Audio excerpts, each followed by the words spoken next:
Let's begin with a story. Jaden Johnson is a 12-year-old who loves to ski and has been enjoying tearing up the mountains of Minnesota for the past 4 seasons. Jaden started the sport because his parents found out that Jaden participates better in individual activities rather than group activities. But hey, most people who suffer from Asperger's usually have trouble socializing. But Jaden isn't your typical 12-year-old boy who suffers from just social interaction. Why, you might ask? Well, because Jaden Johnson suffers from spasticity in his lower legs.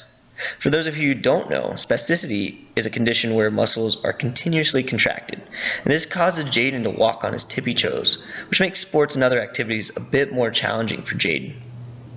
Somehow, though, skiing allows Jaden to use his legs in ways that we take for granted, which gives Jaden a challenge for his lower legs physically and gives him a mental boost from focusing on form and also having that successful run down a slope. But Jaden didn't start this journey alone. Oh no, he had help from an adaptive ski school called Courage Kenny Northland that specializes in adaptive recreational opportunities. Adaptive adventure programs have been developing over the past several years. This is in part to the ever-growing love for the outdoors and the taste for adventure. Let's look at Arizona, that's known for its world-class outdoor recreation. With such a large outdoor recreation market, it's paved a way for therapeutic outdoor trips and adaptive outdoor trips as well. These two types of recreation are simple to explain if you don't know what they are. Therapeutic outdoor rec will take those who battle with mental illnesses and use the outdoors as a therapeutic tool to help recreation and therapy into the same space. Adaptive outdoor recreation is similar to its therapeutic sister, but accommodates those with disabilities to explore and see the outdoors. As we can see with Jaden, without these outdoor opportunities, Jaden might not have found his love for skiing. These vast growing markets have allowed more development into this area and follows Christian and Byron's theory of a built environment and community integration. Companies like Colorado Discoverability are helping pave a great road since 1980 for those with disability and illnesses to dare to explore areas that look too daunting for these disabled individuals to ever try to explore by themselves. These companies don't want to build on nature to make it more accessible into the environment, but they're trying to find tools to help disabled individuals through the natural environment that they may encounter.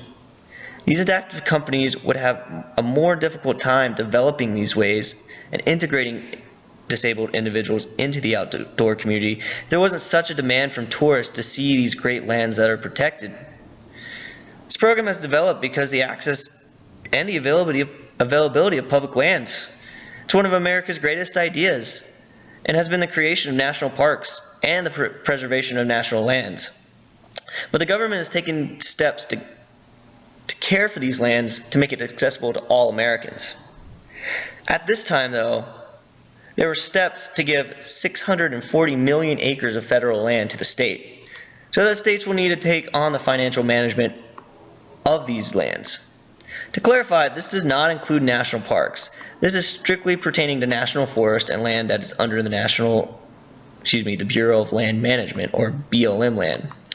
The Republican members of Congress have essentially made the land worthless in the eyes of the federal government and were moved to transfer the lands towards the states to manage and fund.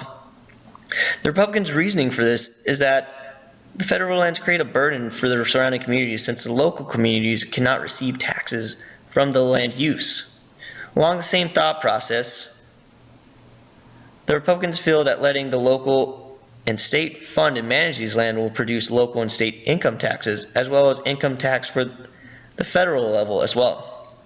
This is troublesome because many Americans use this land for recreational use such as boating, fishing, hunting, with little or no fees associated with this.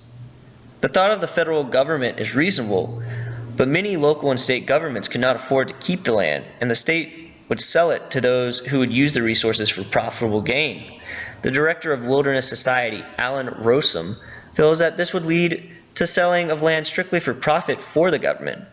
Rossum gives an example of Alaska being made up of 60% national land that is extremely rich in oil, like in the Arctic National Wildlife Refuge. Created using Powtoon.